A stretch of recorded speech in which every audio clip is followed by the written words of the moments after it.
What was your life like before you had a baby, right? So my life, I was having a time. I don't know about you. I was on tour. I would say outside, not in a bad way, but Welcome to a brand new episode of Faith and Fame with Brittney Q. Hill. Joining me today are two beautiful Black boss women making waves in entertainment. Danielle LaRoach, an actress in TV and film. You may recognize her from the hit Tyler Perry show, Fatima. And Joy Young, a music executive who's worked with major labels such as Interscope and now runs her own record label, Playtime Music. A very special episode of Faith and Fame starts now.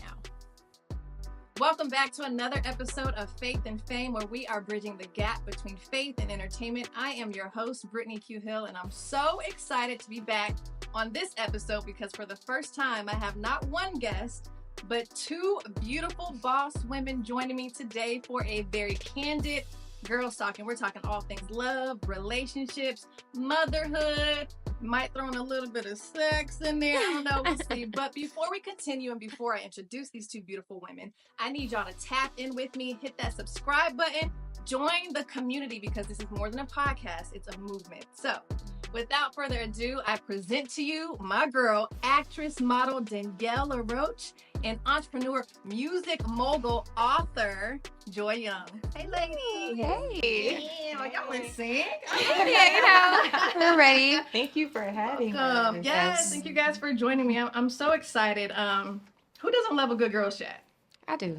Right? You know? We need that sisterhood. Yeah. So we're going to jump right in. Now, before we get started, I like to do a little icebreaker just to get a little acquainted. Okay. So what I want to ask the both of you, growing up, did you always see yourself becoming an actress, and did you see yourself becoming a music executive? Oh, wow. Yes or no? Well, when I was 2 years old, I had my own TV show called Save the Drama for Your Mama. Come on. It was like an Oprah-style talk show. I would use my little little Fisher-Price chair and set it up in front of my parents every day and make them tell me about their day, like, in serious detail. And so my mom was like, you were like a little mini Oprah. But I think that life has always kept me so close to entertainment. I've done everything from dance, theater, music, and acting has always just pulled me. But yeah, I've been doing theater and acting for a long time. I would always just know that I was going to be some type of entertainer. And I think it's funny because it's kind of like entertainers are not to us, but gods of this earth. So it's a nice way to be able to get people's attention and to be a kingdom builder because people love actors. They love sport, like they love LeBron James. It's just, it's like just something that's easy to draw people in. So it's like, oh yeah, I'm an actress, but I love the Lord. So let's talk about it. So for me, it's a wonderful way to bridge the gap, but I did always know I'd be in some form of entertainment. I've always been exactly who I am. I love crazy. that. Destined for the screen. But I always say entertainment, acting, that's kind of like the bait. But once you reel them in, you can take them on whatever journey you want to take them on. And that's how we sprinkle a little Jesus. Right. A little sprinkle of Jesus, child, save a life. I love that. Yes. What about you? My upbringing, my aspirations came in phases. At the youngest that I can remember, I wanted to be a pediatrician. So like you, I didn't have a show, but I had my doctor kit, and I would be a pretend doctor with my sisters.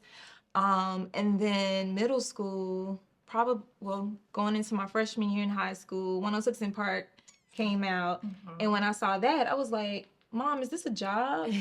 Like, are they talking to artists and listening to music all day for a living? And I've always been a lover of music. Like, I would listen to CDs in my room with headphones on, like laying on the floor, staring at the ceiling all day.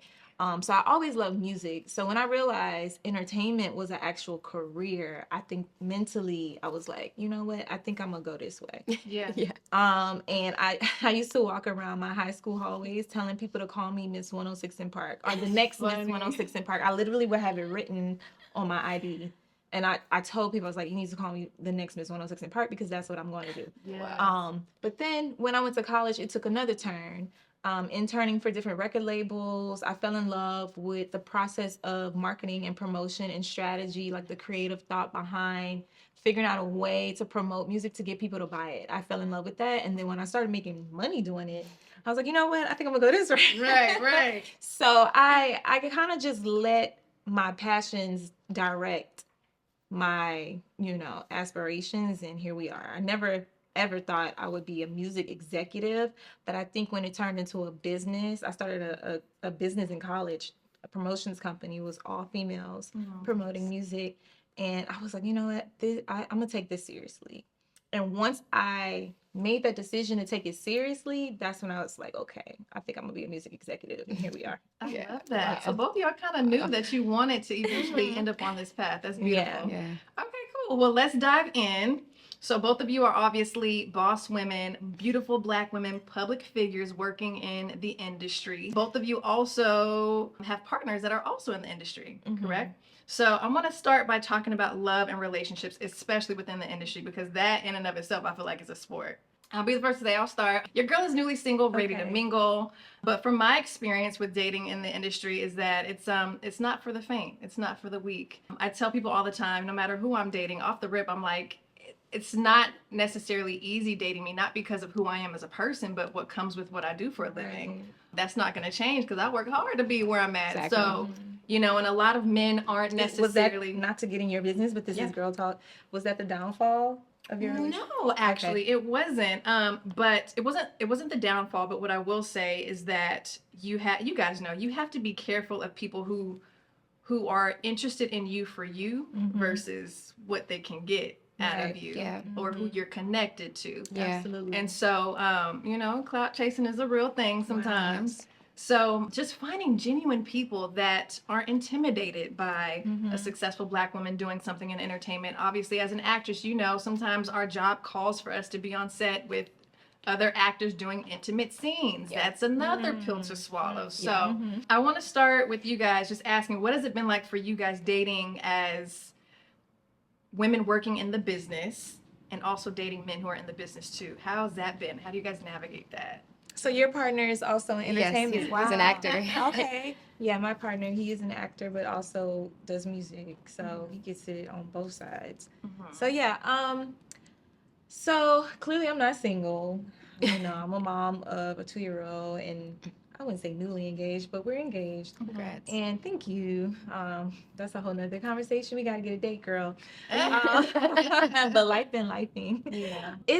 So my life as a young woman aspiring to work in music at a high level, to your point, came with a lot of sacrifice in dating.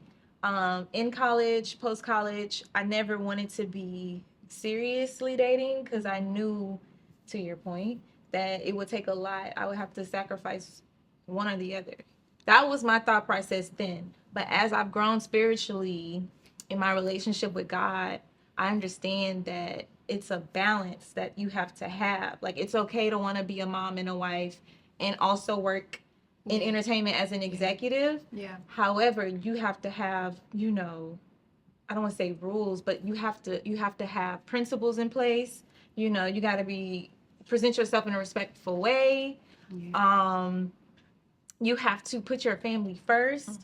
You have to put boundaries in place with your coworkers and your bosses and people who are oh so demanding, like everything is an emergency, but no, it's not. Right. You know, when I have to, like, for example, right now, I set my work days to where I take my calls and meetings only from 11 a.m. to 4:30 because before 11 a.m. I'm getting Sanaa ready for daycare and dropping her off, coming home to decompress from that because that's a whole another thing. If she wakes up on the wrong side of the bed, I need a minute.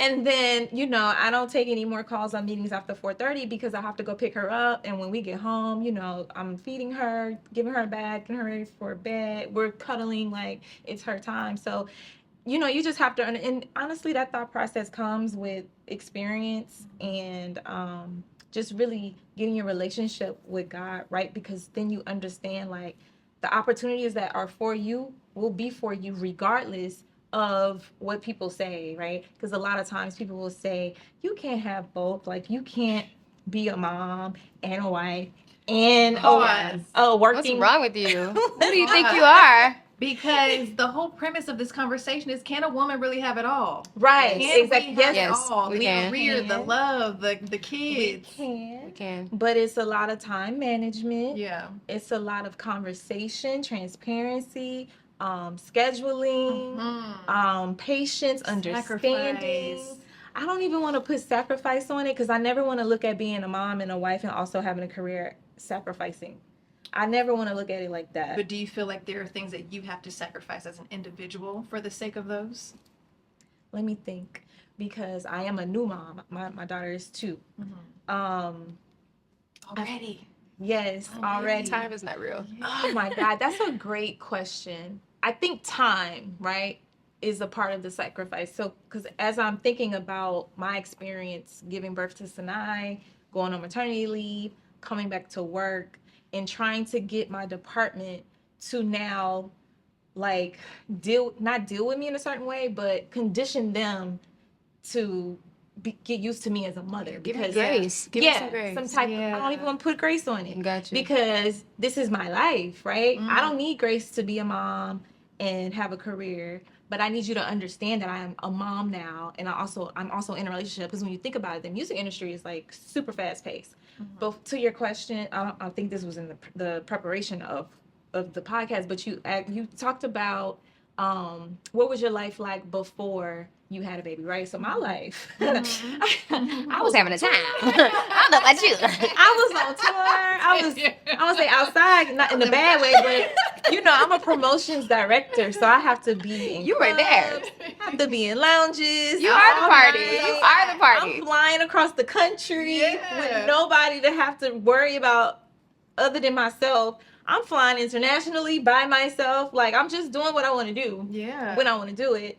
And working at a capacity, it's like, dang, how is she getting this done? I was super focused. I'm still super focused, but back then, like, extremely focused. I think Sanaa has helped me to be focused in a different kind of way, because now, like, if somebody asks me to take a call or a meeting, and I have to think about, okay, does this contribute to my bottom line? If it does it's a no. It's a no. If it's Interesting. Yeah. It's a streamlined focus, but yeah, like, I think the timing, because when I had to sit down to have a baby and get myself back to feeling like myself, and physically, mentally, emotionally, I think that time part was a sacrifice. Because I was talking to you earlier about the book. It took me 3 to 4 years to get this book done because of all of the life changes. Yeah.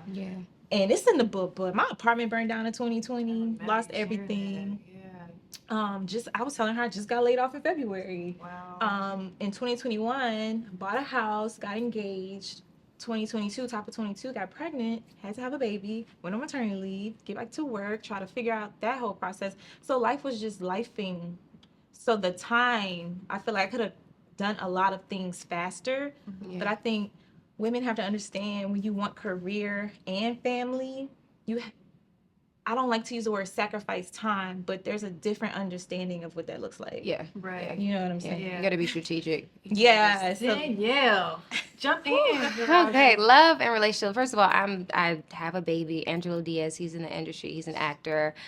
We have a beautiful baby boy named Daniel Angel. He just thank you, Daniel Angel LaRoach Diaz. He was born in September 23, so he's 1 year old. Super exciting.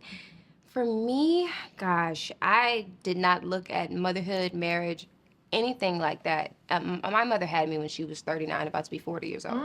I'm 32. I think I'd be lying.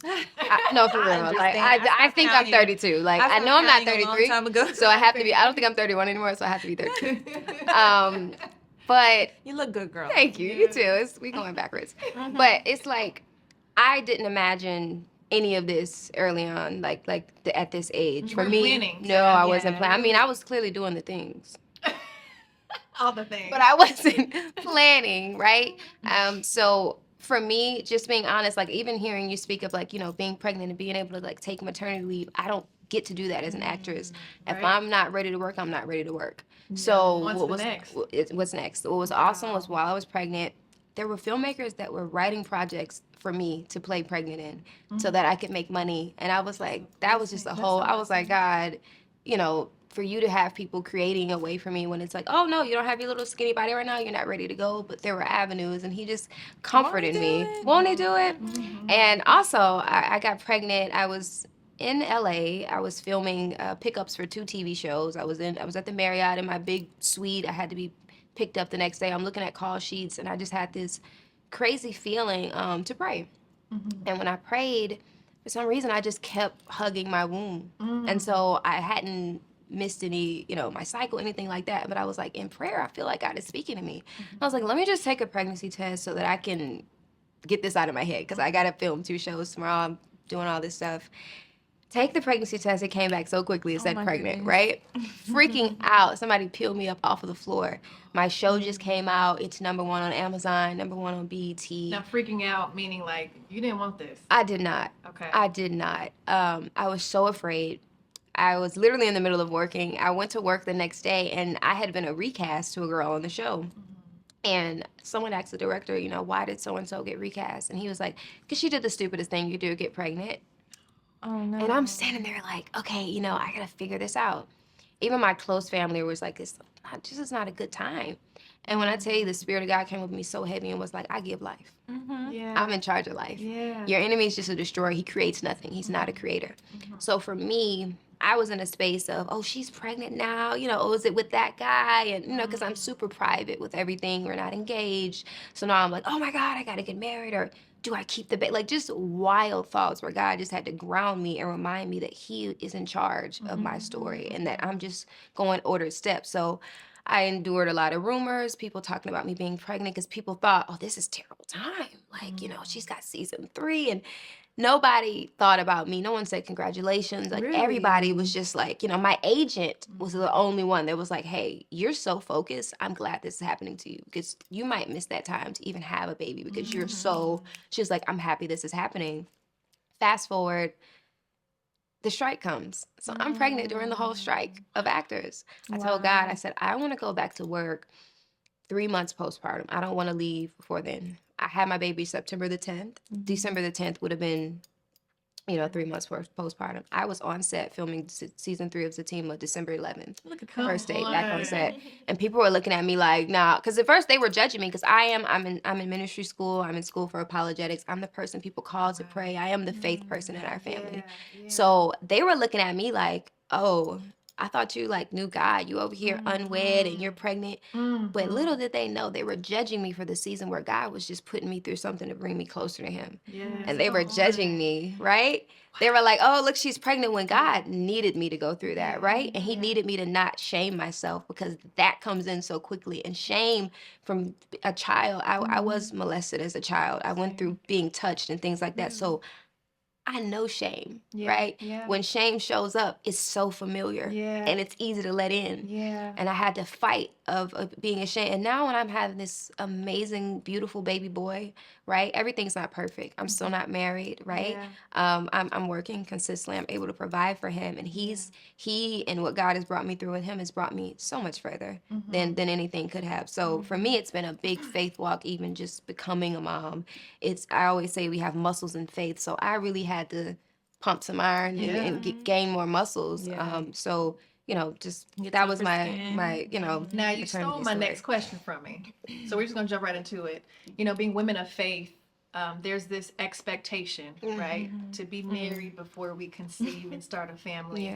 And so I just want to know, what are some of the obstacles you guys have faced in having children before, jumping the broom? Have you faced any, you said shame, but scrutiny or judgment? And how do you navigate that? How do you navigate that space when people come with their comments? I'm now navigating it with truth, honestly. When I was first pregnant, walking around unwed without a ring on my finger, not even an engagement ring, it was, to me, no one was saying anything to me, right? No one was saying, oh, look at you, you got a ring on your finger. Nobody was clowning me, but I felt it. Right. Yeah. And I wasn't combating it with truth. It was, right.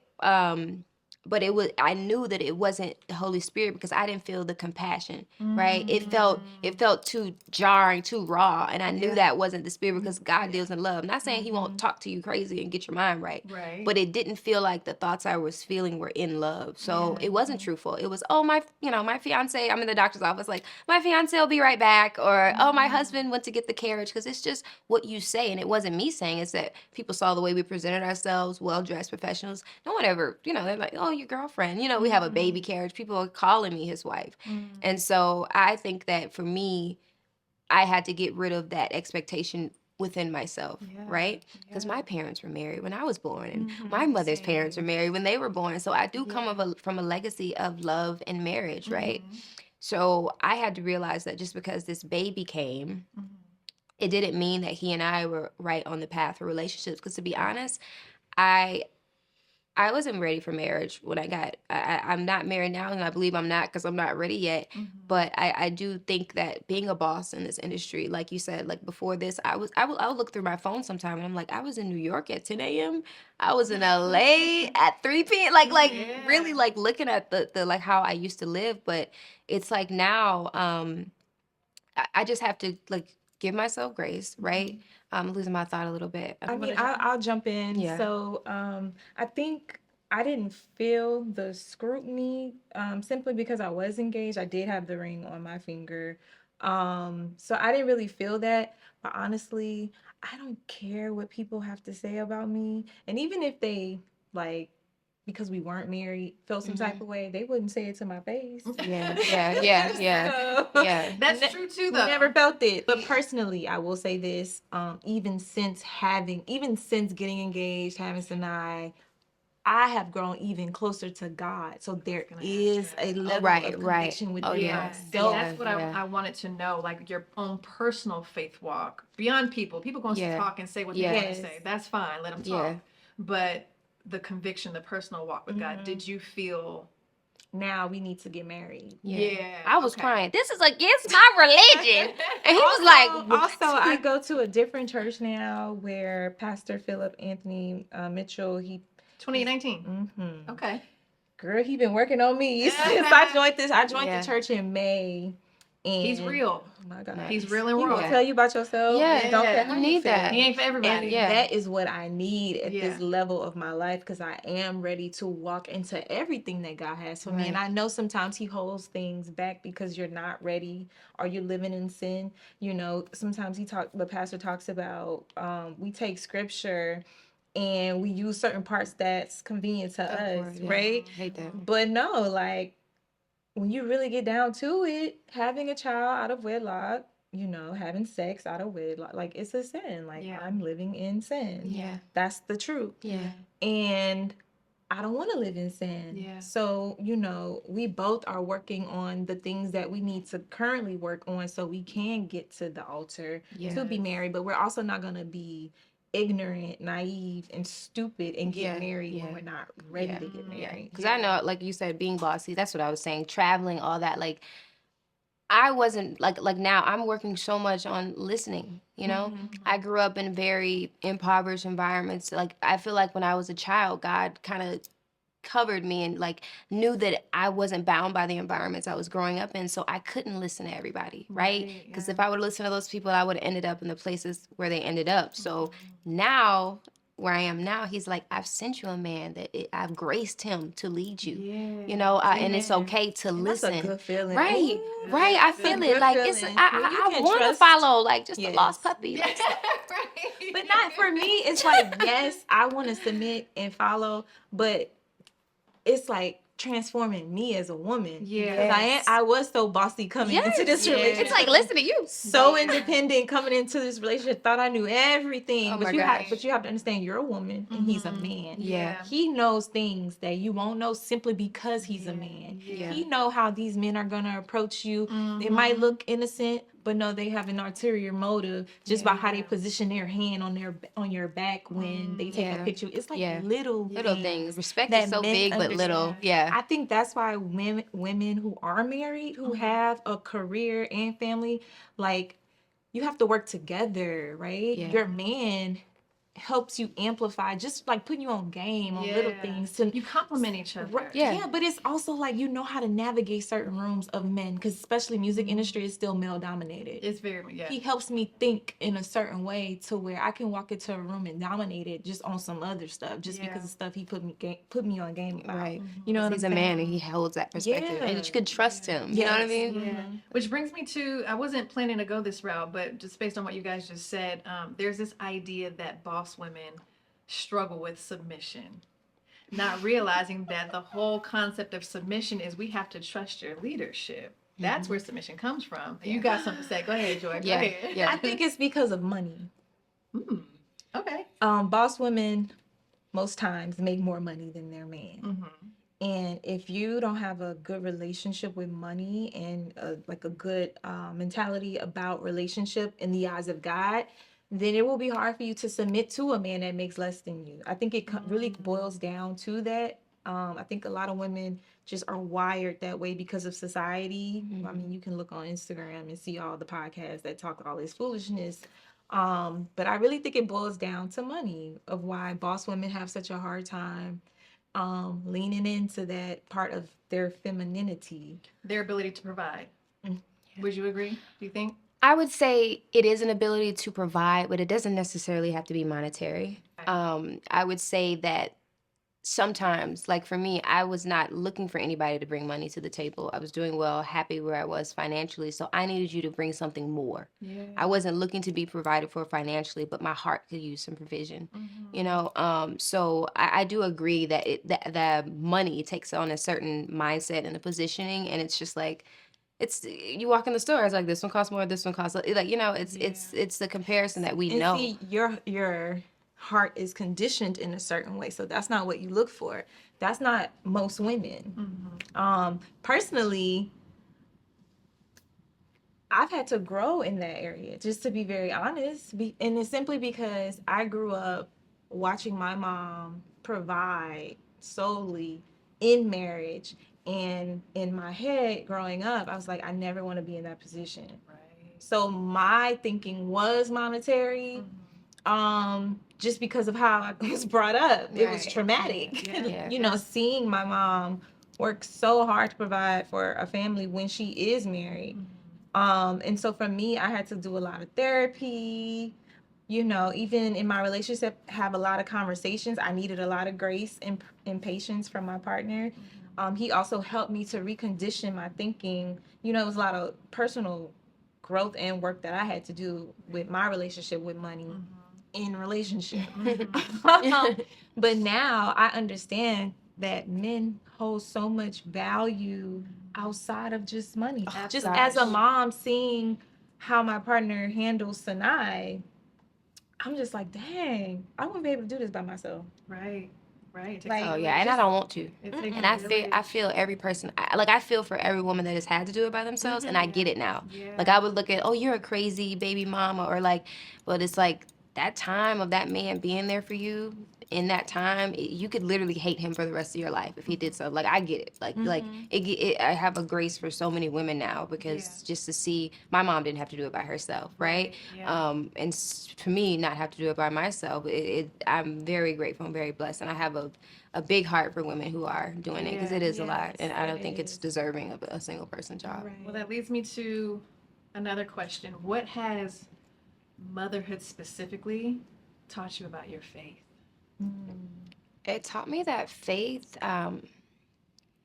like, you have to have faith, not that faith is compartmentalized, but you have to have faith for every area of your life. There's some people that can have financial faith and like, oh, girl, I'm be fine at life, it'll get paid. But if someone calls them and say, oh, we found a little lump in they're freaking out, right? So they don't have faith in the area of health, right? Or just, you know, good things, right? So for me, it taught me that I had to have a separate faith just for my son. Yeah. Even when we were talking about the shame, it wasn't that I thought that people were saying things about me when I was pregnant. It was that I thought it was towards him. Wow. And I said, God, I don't have faith for him yet. Wow. I know you put it in me. It's there. We can wake it up. We can, right? But it's like, I couldn't handle, like, you have a very thin skin when it comes to your child. When they comes to first, your you know, it's me. It's like, girl, call me ugly, call me gross. I don't care. Yeah. And it's like, my baby, I can't even handle you saying something that's true. Like, what do you mean his diaper's dirty? Like, it's like, right? What do you mean his left toe is longer than the right? Like, it's just stuff like that. So God taught me that, like, you have to usher faith into different spaces, and that you can have faith in one area and very well not have it in another. Yeah. And you can have lazy angels, you can have blind faith, not the good blind faith that's like, oh, no, like, you don't even see how to have faith in this area because you're allowing these doctors or these politicians or the, you know, to speak over you and to speak into you. So it has taught me that I have to have faith on everything. Like, I got faith on that, faith on the car. I have to past faith out, right? And it just leveled me up to realize that it's another level of faith to realize that something else outside of me is going to be okay. I knew how to have faith for me. Right. I knew how to be okay for me. That's good. But now when his That's what I doctor was told me thinking. something about him, I need to have that for you. So Yeah. thank God I had a boy, because circumcision, that the whole process, I'm sorry. Nobody tells you, like, having a boy, they're like, it's going to be great. I felt so bad for him. I don't even have those parts. I felt bad. You know, but I was like, he's a child of Abraham. He going to be circumcised. So it's taught me that, and it's made me go stick to the word more, you know, to the word because, more. just it is what God said. It is what it is. He's really not venturing from it. We're not twisting things. We're not, let me read the NLT version because this, the King James is coming for me. Right. So it's taught me just that deep next level of faith, and that it has to be bigger than, I have to have serious faith for others as well. Yeah, absolutely. I think what I was thinking falls in line with what she was saying, because, you know, moving and shaking by myself and having faith in God, I mean, I have a strong testimony in God, like keeping his promises to me. But his promises to me also trickle down to Sinai. So having a baby, like, so, you know, if you work in music and entertainment, you might have a corporate job, but you might be out here freelancing, don't have insurance, don't have all the necessary benefits that you might need when you're growing a family. It's just amazing to me. I don't think it was a coincidence to get hired at a company like Interscope, a year later get pregnant and have all the medical support, the necessary support from the company to be able to hire a nanny and fly to all these different meetings across the country, go on maternity leave, you know, do all of that. And then on top of that, get laid off 2 years later. But then God financially sets me up with child to not have to work for a year. So it's just like my faith, I always had strong faith, but it's like, in my strong faith, God is showing me like my promises don't just go to you. Yeah. Like, because of your faith, I am also taking care of Sinai. Generations. It's generational blessings Yep. because of it's like when you talk about your grandmother's prayers. Yes. Yeah. I'm living off of them right now. I'm living off of my grandmother, and Sinai is living off of mine. Yeah. But also, going back to 2019, he just preached a sermon about being childlike and not childish. So I look at Sinai and how she just trusts me. You know, like when you have a kid, they just trust everything you say. Yeah. They trust, they don't worry about where they're gonna eat, where they're gonna sleep, what they're gonna wear. You know, they're like, my parents got me. Yeah. So I'm looking at her and I'm like, dang, God, I want to take my faith to another level. Like, I need to be looking at you like this. Like, I think I do, but no, like, I really do. Yeah. Yes. And so in this season, that's how I'm moving. Like, no matter what is going on in my life, God got it. Yeah, I got it. Yeah. I love He that. got it. Beautiful. I love that. Beautiful. Okay, we're going to transition because y'all are both boss women doing more than just showing up to set. Both of you are entrepreneurs. Yeah. Joy brought her book, but you also have your own thing going on. Tell us about your Yes. product line, and then tell us about your book. Yeah, so I am working on Le Mercier hair care right now, my new hair products. I did it before. It was just on a smaller scale, more so me in the kitchen, literally putting these things together. So now it's a family business. I had my favorite cousin moved out here when I got pregnant, so I'm like, it's fueling me like, let's create more of a family business. So he's here to help me. And Hairbrella, of course. I'm the face of Hairbrella. It's on Oprah's list of favorite things, Beyonce's list as well. Good Housekeeping, Good Morning America. We've done really well with the product. It's a satin line rain hat for your hair, created by Is that what Tracy you came Pickett. up with? Yes, I came in with my Hairbrella on. It is pouring raining outside. And other than that, just working on my own platforms, of course, have some incredible films coming out. I've moved into my leading lady bag, as we like to call it. Thank you. Let's Congratulations. go. So I just did, thank Flag, you. flag. Yes. A major feature coming out in March, another major feature coming out right after that, and then I'm headed next week to go film a comedy feature, which I'm excited about. And Zatima season 3 comes out Girl, you October booked 3rd. busy. Yes, and then me and my son's dad, we actually just booked a great show, a pilot to a show together. So I'm playing like a lawyer, he's playing the mayor. That's how we met. We Is get this to your work first together time again. working together? No, that's actually how we reconnected on the Gotcha. project. Okay. Yeah. That's I amazing. want to know more about this Awesome. relationship, but that's not the conversation. That's awesome. We'll have to take Thank that you. offline. Thank you. And tell us about your book, Joy. Girl, this book is 4 years in the making. It's called Prosper on Purpose. The subtitle is Understand Your Gifts to Discover Your Passion, Apply with Purpose to Unlock Your Financial Freedom. So, this book is the story of my life, right? And the gag is for creatives to really unlock financial freedom, they have to tap into their relationship with God, because he's going to reveal to you what your true passions are, which are his will for your life. But that's when you step into your purpose and everything will align and come to you, and you will unlock your financial freedom, right? Because it's like when you're working in your most authentic self, that's when things just start coming to you, and it just makes sense. So that's really the purpose of this book. You know, my whole life, I've wanted to work in entertainment. I've gone through a lot in this career of mine, from getting laid off about 4 times. This is the 4th layoff. You know, just experiencing bad people in this industry who don't have the right motives. God really set me down in 2010. I was in Atlanta working, and I received a prophecy, and the prophet said, you need to move back home. Quit working for Atlantic. Stop talking to this guy you're talking to. Pack all your things up and move home to Louisiana and focus on God. And in From 6 Louisiana, how do we know? Oh, wow. That's a whole nother conversation. Baton Rouge. I'm Might be Lucis. Okay, stop playing with me, girl. Yeah, we gonna talk after this. But yeah, move back home to Louisiana, focus on God, and in 6 months, He'll restore you back to where you need to be plus some. And I tell you, since then, since I made that decision to follow God, get saved, get baptized, it's been up ever since. Obedience go. over Up and sacrifice. stuck. And that's a chapter 4. day. Obedience is better than sacrifice. So that is what this book is about. I am teaching people how to do what I did. Okay.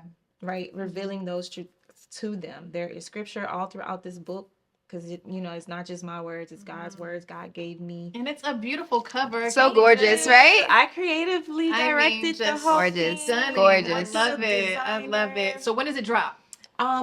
It's just went to distribution literally this past week. Here, I'll I set it think in. I set a release date of November 15th to start pre-sale. Okay. So it'll come in the next coming couple of months. Yeah. Nice. Okay. Good deal. Such a long process. Congrats. You're at It's the end so of it. long. Yes. Yes. Just to have it and feel it and touch it, like even the creative direction, I had been meditating with the mood board on Pinterest for about a year, just allowing things to come to me, just sitting with it. Like with this book, I never put myself on a deadline, because I wanted God to do his work with it. You know what I'm saying? Yeah. Like I didn't want my feelings to overpower what God was trying to do with this book. Right. Yeah. Speak through me, Lord. Yeah, What yeah. would you have me to say? And this is the first interview for it. So thank you.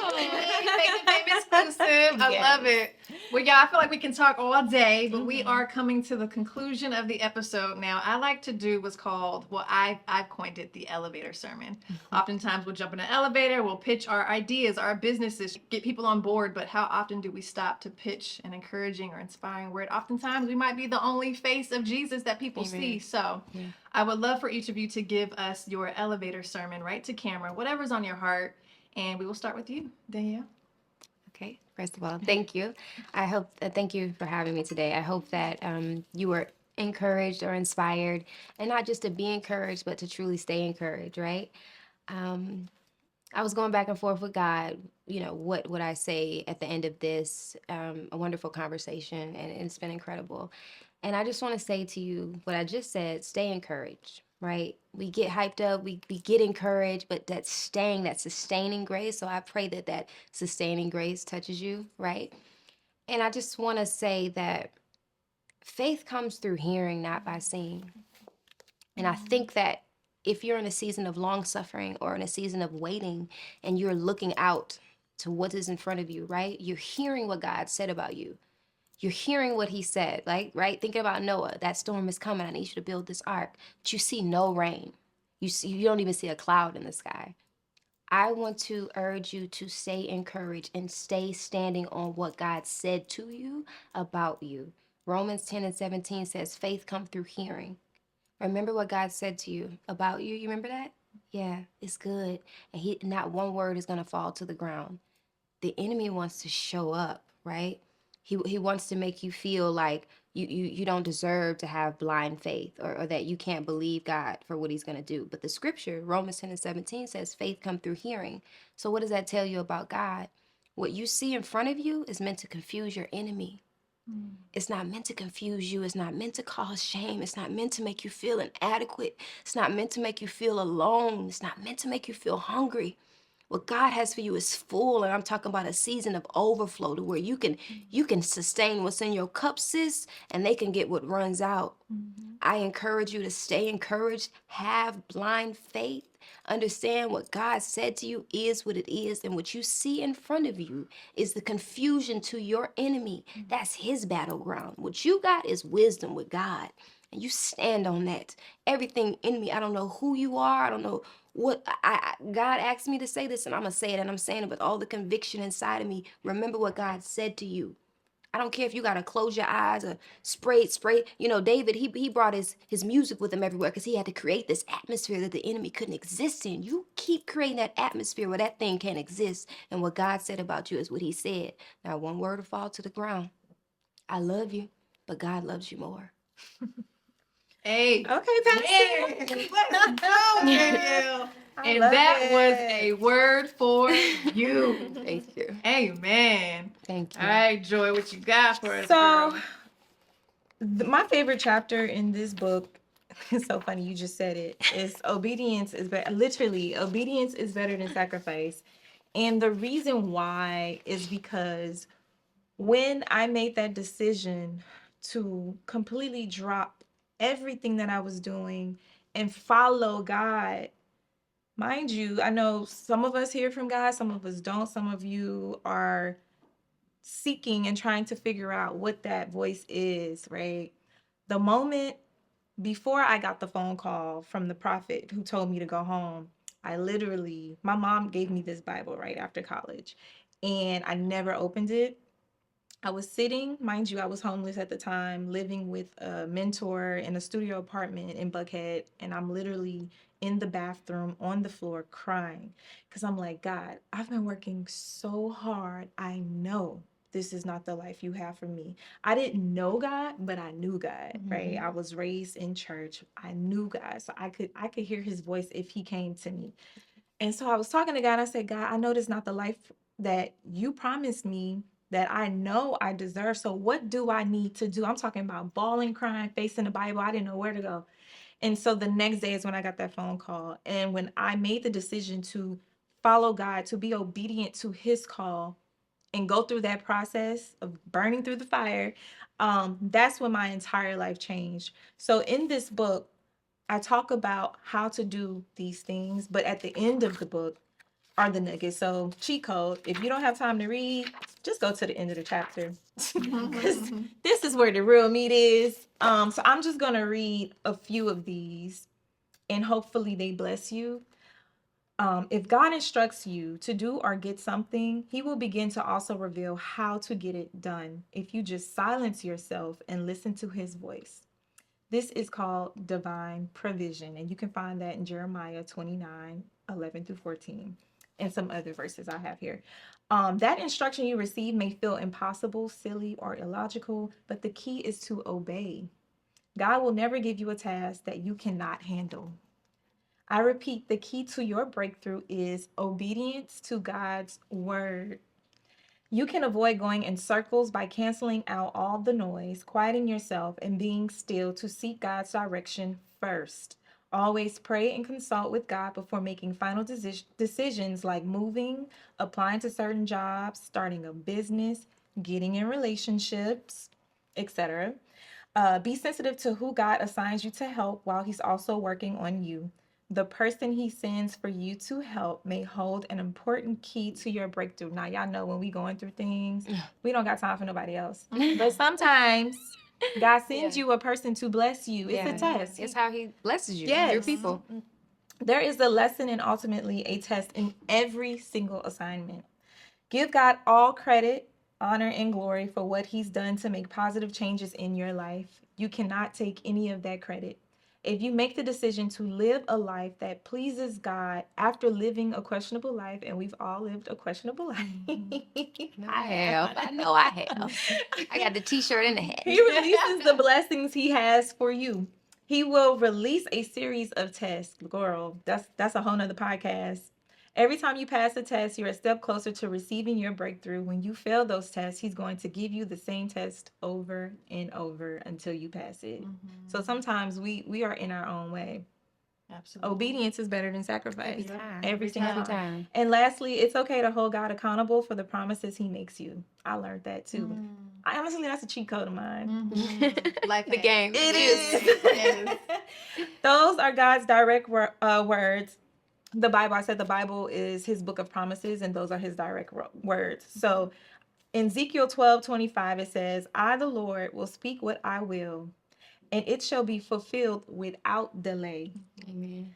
For in your days, you rebellious people, I will fulfill whatever I say, declares the Lord. Therefore, you can remind God over and over again what he said until he keeps his end of the agreement. Yeah. Come on. And I do that Nice. all the time. Nice. Like, I'm doing my part, Lord. I'm doing my part, God. I need Yes. you to do That's more. awesome. Thank you for sharing that with us. Amazing. Thank y'all. That was beautiful. Bomb, Thank you. actually. Thank you. Thank y'all for being here. Of course, I think this is an amazing platform. Thank you. I'm praying it reaches the masses, Thank you. expanding territories and all the things, the blessings on this podcast. This is an amazing, I feel, safe space. It is. Thank I you feel so so much. space. Yeah. You really, you know, a lot of people do the girl power brunches and the girl power chats, and you get there and there's no love, there's no girl power, there's no, you know, feminine energy. Like, it's just not there. So I just want to say, like, this is clear that this is a part of your And purpose. it feels supportive. You're just so natural answering the call. So thank you. Because we usually have to have these spaces separate, you know? And so it's so wonderful. So thank you. Thank you so much. And that's why I created it. I said that it's time over for having to keep our faith separate from what we do. Yes. Bringing God into, you know. I mean, in the time we're in now, it's necessary. Y'all see everything that's going on. Yes. For truth. And it's so cool to love God right now. So people are going to empty places where the God's not even there, right? But they've got all these bells and whistles and pulling you over and using the words and hitting people's pain points. Exactly. You know, we gotta go beyond the four walls of the church. Absolutely. Oh yeah. So I hope COVID taught a lot of people that. Yes. And God is doing his thing. I'm talking about we got visitors from Sweden, Ireland. Yes. Every day I'm getting all these notifications and I'm like, thank you. Yes. So, Congrats. I'm so excited. Thank y'all so much. Well, that concludes our episode. We thank you guys for rocking with us. Please make sure to like this episode and subscribe, and we will see y'all next week. Peace.